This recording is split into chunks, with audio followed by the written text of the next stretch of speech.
Hello and welcome everyone to Coach for Mind. This is another one of our Nuggets of Wisdom episode where today we are going to be discussing about childhood trauma, which brings me to a very famous quote by Thich Nhat Hanh where he said that the cry we hear from deep within our hearts comes from a wounded child within. So let's dive into a very insightful discussion by welcoming Mr. Lake Bajaj to the show. Welcome, sir. Thank you, Diti.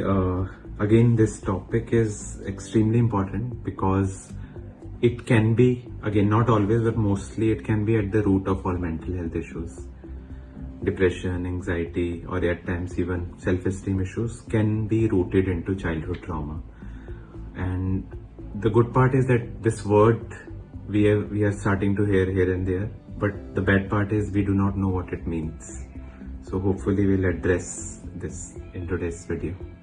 So let's start off by these two terms, childhood trauma. So first of all, can you explain me what does trauma mean? So by definition, trauma is any event that creates a sudden strong sense of sadness and helplessness. Where, just to take an example, not childhood trauma, but normally let's say if I meet with an accident on road, suddenly what I experience is a lot of helplessness, that there is a sudden shock state that is referred to as trauma, and it can have a effect in the future as well, that I'll be always afraid of being in similar kind of environment. Now relating it to childhood trauma, anything that can put the child in a state of shock or sadness can cause childhood trauma. For example, if suddenly a parent walks into the home, parent is too angry and child ने कुछ बोला और उसको slap कर दिया parent ने, and child is completely helpless, completely shocked. What happened? This might be a very small childhood trauma. There can be severe ones as well.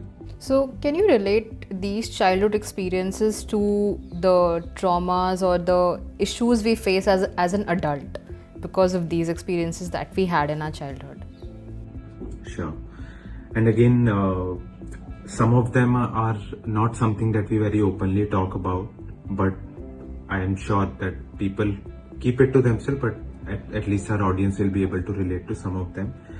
So first one is either a physical abuse or a sexual abuse as a child. Either you were and I have clients who have been physically abused by their parents, like too much of hitting and physical beating, punishment, or sexual abuse, which also is very common, but we do not talk about it. Child sexual abuse is far common, especially in India and even across the world, but we do not talk much about it. And these two, again, can leave with a lot of trauma to the child, which later on as an adult would come out as mental health issues. Another is witnessing domestic violence at home, which again is very common social issue. But again, we do not talk about it. A child who is witnessing that there is domestic violence going on, because child wants safety and security, but what child is observing is definitely not safe. Parents are hitting each other. It can leave the child with a lot of trauma, again, shock and sadness that why is it happening. Another could be if a child loses one of their parents very suddenly. That death of a loved one can also make the child to be traumatized, especially after an age when the child can process that, okay, what death is.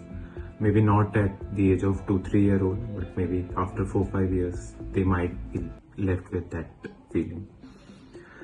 Next, which is again very common, is emotional neglect. For whatever reason, if the parent is not available to provide for love, affection, and care, that can make the child again feel very uncomfortable with their own sense of self, that why is it that my parent is not talking to me, not providing me with love, and then child will internalize that something is wrong with that my parent is not talking to me. And this is again very common in, I would say, in all parts of India, including urban India as well, because sometimes like we are taught कि इतना ज़्यादा प्यार मत दिखाओ बच्चे को, वो बिगड़ जाएगा. And especially in maybe rural or in smaller cities and towns, especially the father is mostly missing emotionally. Father is like a distant person who is just working, earning, but emotionally is not available, which is which can cause emotional neglect for the child, and they might start to question that something is wrong with me, that my mother, my father is not talking to me or not spending time with me, and hence which can lead to self-esteem issues. Last is history of bullying, if it continues for a long time, and bullying is very common in schools, which can also leave the person to feel very traumatized if it is done to slightly severe extent. Okay, so can you walk us through the professional treatment and therapy available for healing childhood trauma? Absolutely. So there are two parts to it. One is at a personal level, and then what can happen in therapy. So a person, especially our audience who is watching, first one needs to be aware of what trauma is, what are the signs and symptoms of childhood trauma that might show up as an adult. So that awareness can help them to make meaning of their struggle, that okay, this is what is happening to me, and they won't jump to conclusion that oh, something is wrong with me, why am I like this. So those questions creates a lot of self-blaming and guilt, which further makes the problem worse. So it's better to understand, okay, these are the signs and symptoms of trauma, I can see them in me, and now I know that okay, what I'm experiencing is a consequence of childhood trauma. This itself is at least one level of healing, to label my struggle rather than just struggling and blaming myself that why am I like this. Next part is reaching out for help, be it in terms of social emotional support or mental health professional, to seek therapy. In therapy also there are different therapies. For example, CBT is for not really helpful for trauma work. If there is history of trauma, CBT might not be helpful. Then there are trauma focused therapies. Even there is a therapy called trauma focused cognitive behavioral therapy, in which the focus is on addressing the trauma rather than just working on the surface level. Then there are cognitive processing therapy. Another one is called EMDR, or narrative exposure therapy. Again, not going into the details of it, but general therapy or general counseling might not really help trauma. That's very important to understand. And on the personal level, what can we do once we are mindful of the fact that this might be some childhood trauma, some childhood fear that is manifesting in me in this way? Once you're mindful of it, apart from the professional therapy, what can we do on a personal level, on a daily basis, to heal our childhood traumas? I think we, as an individual, we might not be able to heal it. We need some sort of professional assistance, but we can do certain things to manage it better. One is to become aware of your own patterns, especially in relationships, because trauma, very well, what we experience as a child from our parents will manifest as in future in our relationship. Very typical example is, if let's say there is a person whose parents were not available. Now this person as an adult needs someone emotionally who is available, but because their mental model is that loved one is someone who is not available, they will naturally get attracted to romantic partners who are unavailable emotionally, which will further re-traumatize the person.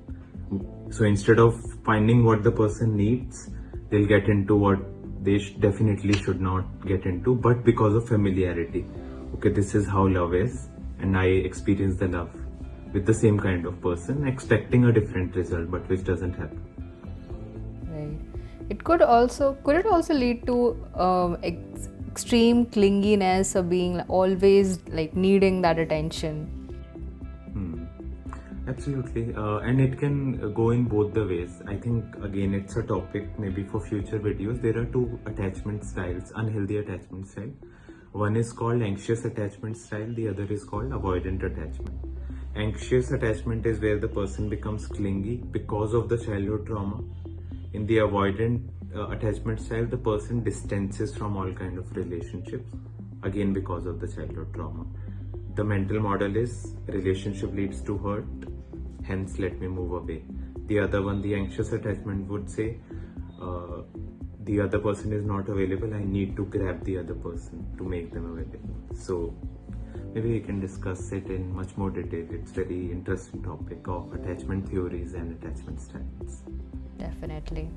And this felt quite a simplistic view and extremely profound and important at the same time when you were explaining it in terms of mental models, that this is what is going on in their head, this might be the source of it, and this is how they are reacting as an outcome of it. So I think clarity is a very fundamental thing that you require as a first step of healing. So that was really valuable for me. And would you like to say anything to our audience before we end this video? No, I think I'll only say that trauma is something which can be at the root of the problem, but it doesn't necessarily need to define who you are or your life. There are ways to overcome trauma, and you must seek help. Definitely. And I'm damn sure that you found a lot of value and profoundness in the discussion that we had right now. If you did, please share it with your loved ones and enlighten them as well, along with yourselves. Like this video if you love the value, and please click on the bell icon so that you can get notified every time we put up a new video. And you can also check out our Instagram and LinkedIn for further mental health updates. And never ever hesitate to reach out to Coach for Mind for the mental health of yourself and that of your loved ones. Thanks a lot, and bye-bye.